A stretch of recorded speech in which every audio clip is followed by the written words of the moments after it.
دل کا اجالا شان رمضان۔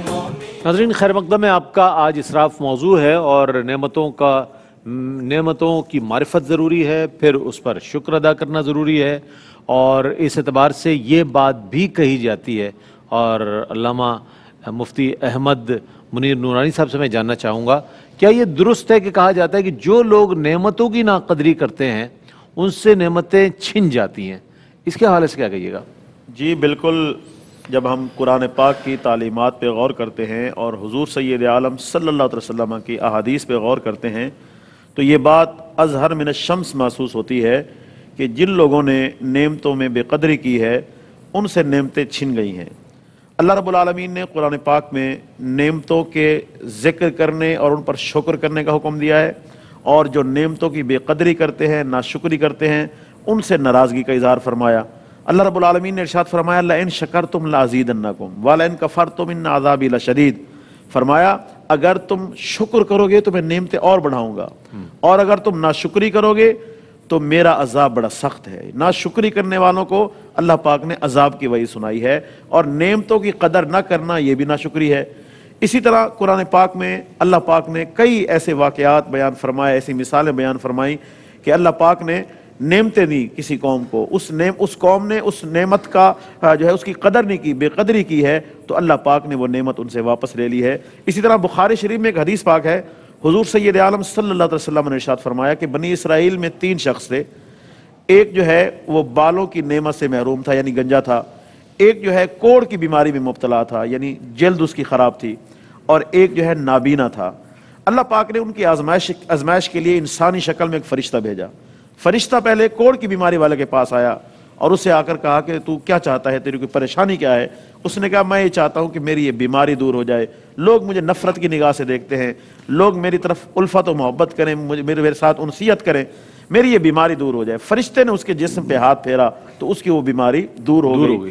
اور فرشتے نے کہا اور کیا چاہیے؟ تو اس نے روایات میں آتا ہے کہ ایک اونٹ مانگا، اونٹنی مانگی، تو فرشتے نے دعا کی تو اس کو ایک اونٹنی مل گئی جو حمل والی تھی، اور بعد میں وہ اونٹنی اس کے حمل سے بچے پھیلے، یعنی اس کے پاس بہت زیادہ اونٹ آ گئے، نعمتیں آ گئی۔ دوسرے کے پاس فرشتہ گیا تو اس نے کہا میرے بال نہیں ہیں، لوگ مجھے عجیب نگاہوں سے دیکھتے ہیں، میرا مذاق اڑاتے ہیں، تو میری یہ مصیبت دور ہو جائے۔ تو فرشتے نے ہاتھ پھیرا، اس کے بال اگ گئے، اور اس کو جو ہے گائے کی نعمت سے نوازا گیا، مال دولت اس کے پاس یہ گائے کی صورت میں بہت ہو گیا۔ تیسرا جو شخص تھا وہ نابینا تھا، فرشتہ جب اس کے پاس گیا تو اس نے بھی یہی کہا کہ میں نابینا ہوں، بینائی سے محروم ہوں، تو مجھے بنائی مل جائے، تو اس کو بینائی مل گئی، اور پھر اس کو بکریوں کی صورت میں مال و دولت بھی مل گیا۔ اب تینوں خوشحال ہو گئے۔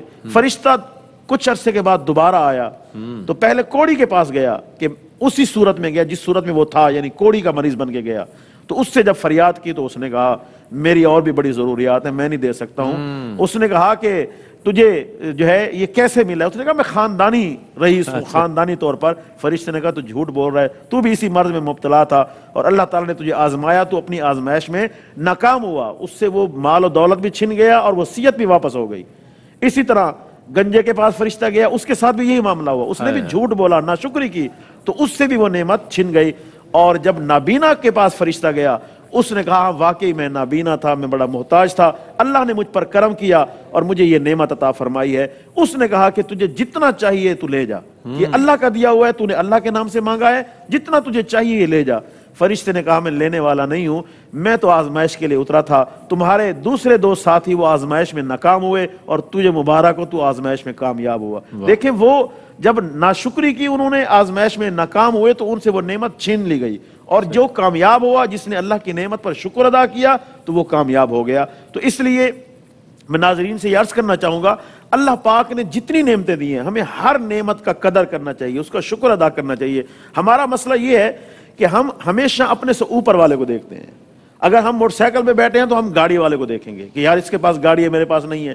اگر کوئی عام سی گاڑی ہے تو ہم پھر اچھی گاڑی والوں کو دیکھیں گے۔ یہ ایک ہمارے معاشرے کا ایک عجیب معاملہ ہو گیا ہے، حالانکہ حضور نے ارشاد فرمایا کہ جب تم اپنے سے کسی اچھی چیز والے کو دیکھو تو اپنے سے کم والے کو بھی دیکھو، اور اللہ کا شکر ادا کرو کہ اللہ نے تمہیں اس کی حالت سے بہتر حالت عطا فرمائی ہے۔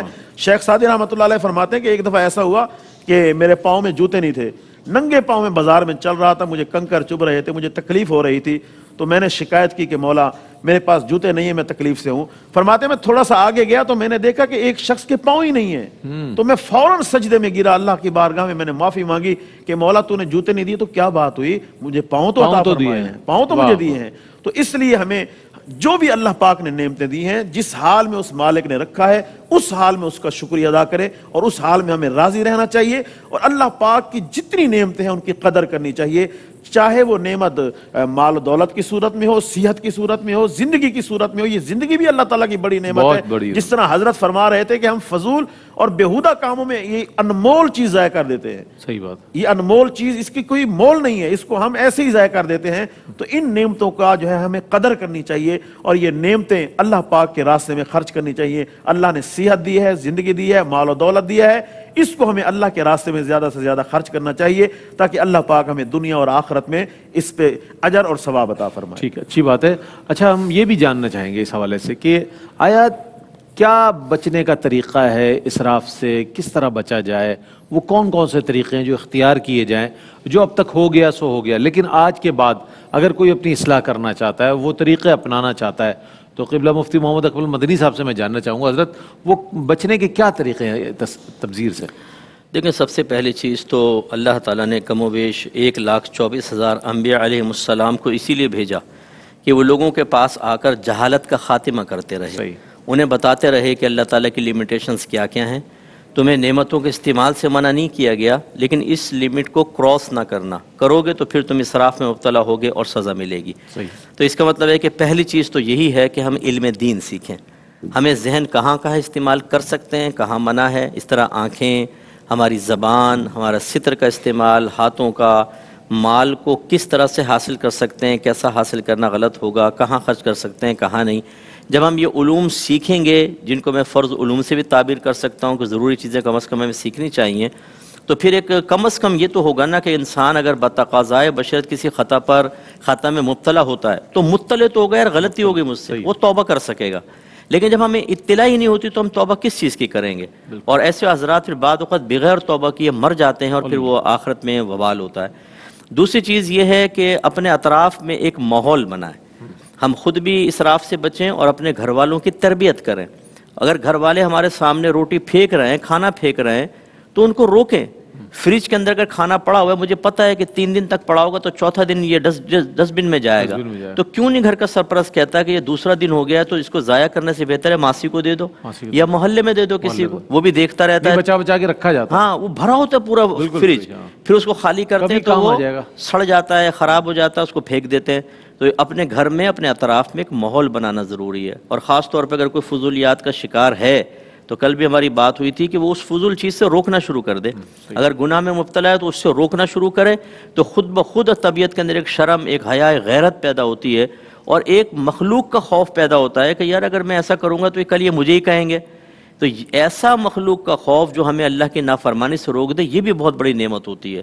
اور پھر اس کے بعد جو تیسری چیز ہوتی ہے وہ ہے ہم جن لوگوں کو اللہ تعالیٰ نے ایسا بنایا ہے کہ ان کا حکم چلتا ہے، جیسے ریاست ہے، ٹیچرز ہیں، ائمہ حضرات ہیں، ماں باپ ہیں، یا شوہر حاکم ہوتا ہے، ان کو چاہیے کہ یہ خاص طور پر اپنے ماتحت لوگوں کی اصلاح کریں، تو ایک ماحول بنے گا انشاءاللہ، اور بہت ساری فضولیات سے ہم بچ سکیں گے.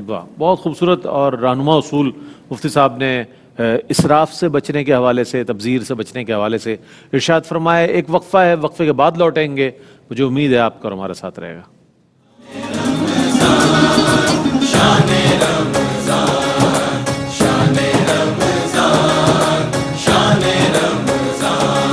ہے مومنوں کے دل کا اجالا شان رمضان، ہے مومنوں کے دل کا اجالا شان رمضان.